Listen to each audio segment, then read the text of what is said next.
Well, hey everybody, welcome back to the channel. So we have just recently moved the chickens out of this spot right here. You can see how much they've ate down everything. There's some really tall vegetation left that's dying off, and this is mainly some turnips, that cover crop that I left in here, and everything that's left is higher than the chickens could jump and grab a hold of it and eat it. Everything down low is pretty bare. I left them in here a little bit longer than I should have. So we're going to be cleaning up and bush hogging this whole entire front field. I've mowed it one time earlier just with the lawnmower and it took forever, so we're going to get out here and bush hog it. That way it'll be nice and short and prepared for when the chickens get moved again. Seems like it's a little bit easier, especially for the electric netting, if the grass is shorter. We haven't had any loss from aerial predators on the chickens yet, so I'm really pleased with that. And they've been in a little bit shorter vegetation for about, I don't know, 2 or 3 days now, so everything seems to be going just fine. So they all seem to be doing really well out here on pasture. They're foraging really good and, you know, staying nice and healthy.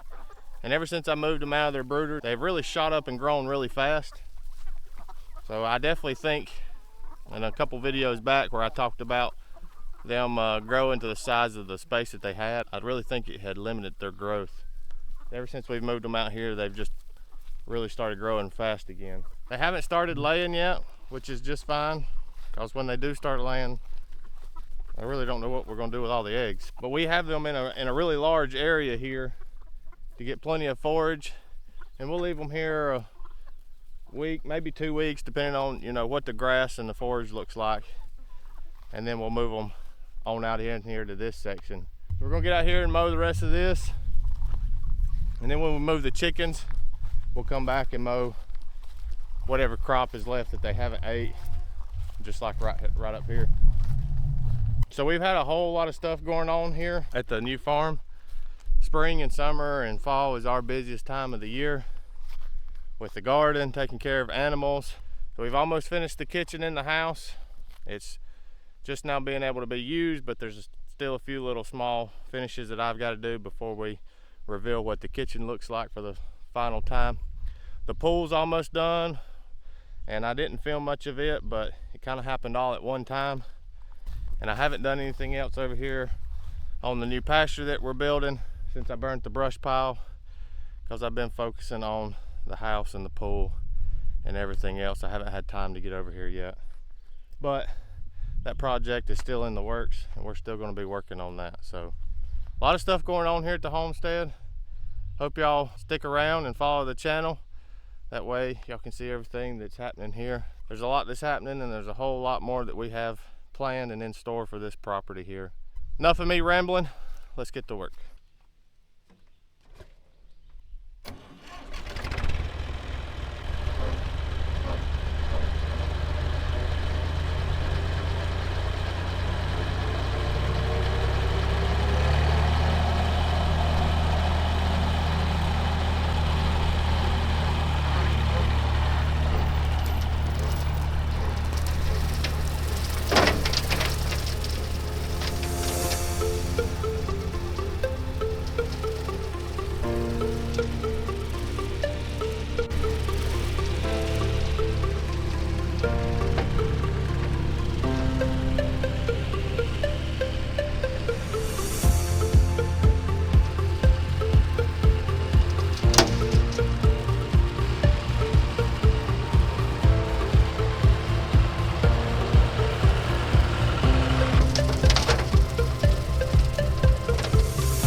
Well, finally got all that bush hogged. It took a little longer than expected, but we got it done. I had to stop because I killed my drone. Well, I run over the controller. I was holding the controller in my lap and it fell off. Tractor ran over it and it pushed this joystick clean into the controller. Thankfully we didn't break anything, we just pushed some stuff in the wrong spots when the tractor ran over it. It didn't even crack the screen or anything, so pretty stout. The tractor ran over it like right through here and pushed this joystick down inside the controller. So I just had to break it apart and put a little clip back on there and a little spring that springs this back to center.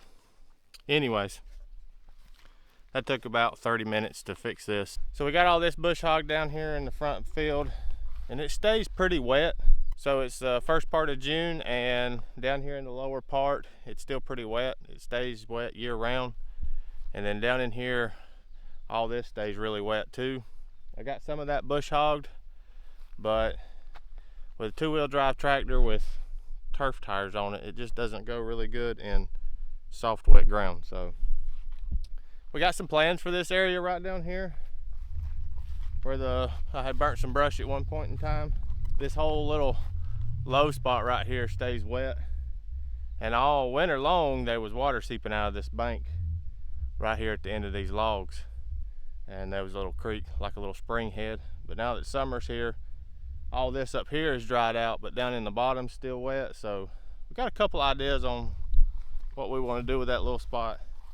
May put some pigs in there because it'll stay wet and nasty for them. We thought about building a little bitty pond right there, like duck and chicken pond, and then we could pump the water out of that little duck pond to water the garden. Be really good fertilizer for the garden. So we got some ideas for that little area. Let me know in the comments below what you think we should do with it. Really up in the air on what we do. I don't think I've gave y'all an update or any information really on the garden over here, but the garden's doing really well. We made it pretty large this year and we've got a lot of stuff growing in here. We've got a whole lot of peppers, tomatoes that we really need to stake up that we haven't done yet. We got some lettuce growing and some carrots, some okra and green beans. This is peas that need to be weeded really bad. Our squash this year is doing just phenomenal. We're bringing in bucketfuls about every 2 or 3 days. We've got 2 rows of potatoes here that are doing good. And then the rest of this area out here, half of it's corn. And then we've got some hills of cantaloupe, pumpkins, and then watermelon way down there at the end. And they're just little sprouts as of right now. The field in the back behind the house here is really tall with fescue, and it has went to seed head. So I think I'm gonna walk up there and see what that looks like and see about bush hogging that as well, getting that cleaned up. Haven't decided. So let's run up there and see what it looks like.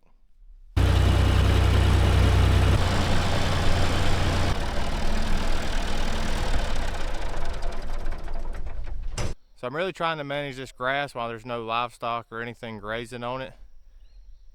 It's looking really good. There's a little bit of weeds in here. This is some dog fennel right here growing. There's a few other weeds growing out through here. So I've let this go to seed head, and the seeds are almost viable. I don't think they're quite viable just yet. They're not completely dried out. They're still green. So if we had livestock in here like cattle or something, I would have already mowed this down a long time ago. A lot of times livestock won't eat the actual stem of the grass. They just like the blades. And with this being fescue, this is not endophyte free fescue.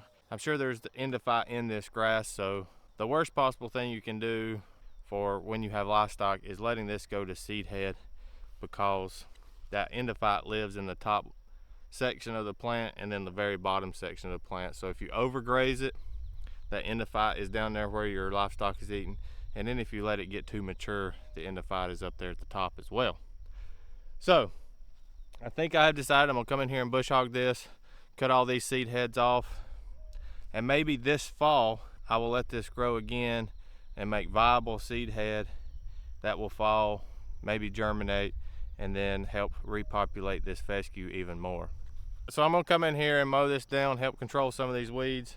There's some blackberry thorns that I'm looking at right here, and help control all that by cutting it out this time of year. And then hopefully it'll let more of that fescue come back, and maybe some clovers and other type of forage grasses that we want. So let's get to mowing.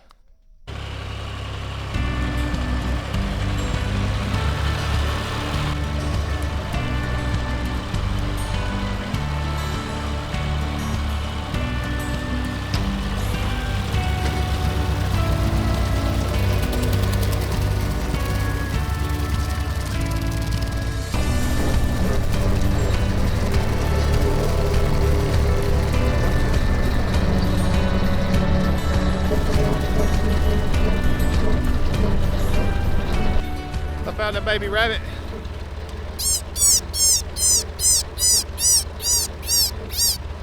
It don't seem too happy. All right, so I got the little guy in my pocket right here. It's all comfy and cozy. I keep him safe till I get finished bush hogging. That way I don't run over him, and I can let him go back wherever he wants to go.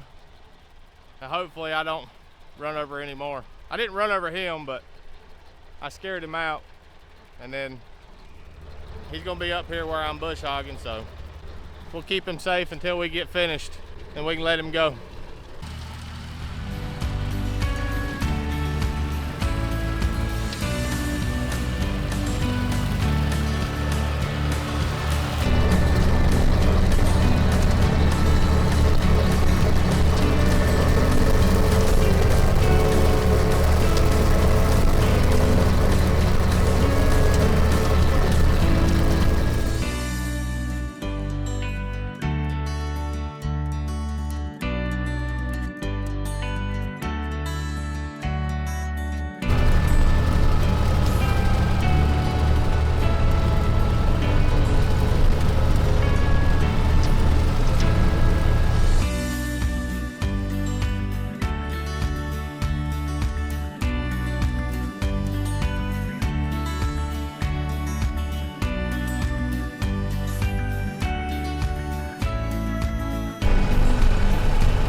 Alright, well, we've had some unexpected change in plans.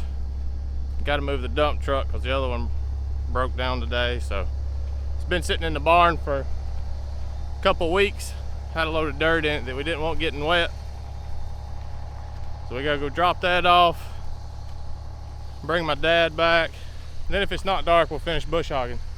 But we gotta turn this little guy loose back over here where I got him from.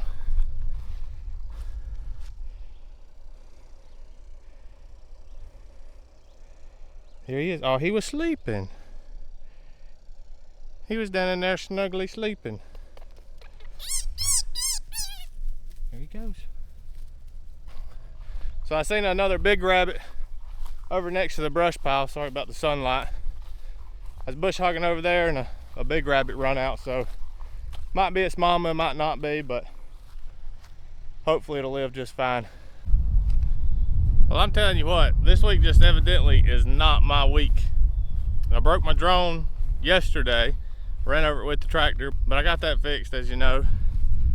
And then today, bush hogging, all my batteries go dead in my camera, so I didn't get to finish filming right at the very end. But we did get finished up. It's starting to look nice. It has rained on it once yesterday. Today, it's been really hot and dry. So everything's looking really good. We got new growth coming back on. You can see these tips that were cut off. They're already starting to grow in just a day.